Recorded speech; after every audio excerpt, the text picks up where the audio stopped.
বন্ধুকে ধন্যবাদ। আগামীকাল সিপিএমের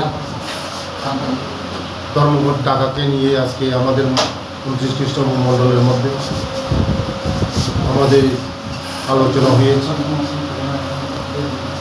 আমার সঙ্গে আছেন আমাদের 29 মণ্ডলের সভাপতি ধনঞ্জয় দাস মহাশয় এবং general secretary, vice president, secretary এবং প্রাক্তন খোয়াই ডিস্ট্রিক্টের যুব মোর্চার প্রেসিডেন্ট ইন্দ্রজিৎ সাহা মহাশয় এবং সমস্ত বুথ, সমস্ত শক্তিকেন্দ্র নিয়ে আসলে আলোচনা হয়েছে। ধর্মঘট মানুষের জীবনকে সমস্যা নিয়ে আসে। সমস্যা ধর্মঘটই যে ধর্মঘট করলে সমস্যার সমাধান হবে এটা কোনো কথা না। আলোচনার মধ্যে সব সমস্যার সমাধান করা যায়। কিন্তু এই ধর্মঘট অনেক মানুষের যারা রুজি রোজগার করে, যারা গরিব মানুষ, তাদের কথাও চিন্তা করতে হবে। যারা পরীক্ষার্থী আছে তাদের কথাও চিন্তা করতে হবে। যারা শ্রমিক মানুষ আছে, যদি একবেলা কাজ না হয়, একবেলা রুটি জুটে না, এমন বোধ আছে।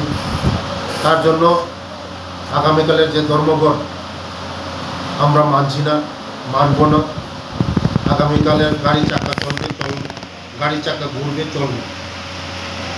কারণ মানুষের যে সমস্যাগুলি কথার মাধ্যমে, আলোচনার মাধ্যমে সমস্যার সমাধান করে, এই ধর্মঘট করে কোনো সমস্যা হয় না। তার জন্য এটাকে আমরা মানি না, এই ধর্মঘটকে আমরা মানি না। আগামীকাল আমাদের সমস্ত অফিস কাছারি, সমস্ত যানবাহনের চলাচল থাকবে। আমরা মাঠে ময়দানে নামবো, মাঠে ময়দানে থাকবো।